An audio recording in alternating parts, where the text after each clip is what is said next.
தாயின் மடி சேரும் கன்று போல நாளும் வளர்வாயன் மார்பிலே.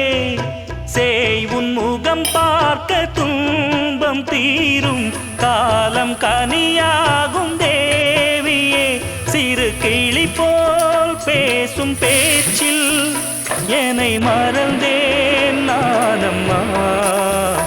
எந்தன் வாழ்க்கையின் அர்த்தம் சொல்ல பூக்களின் வண்ணம் கொண்டு பிறந்த மகளே என் மகளே.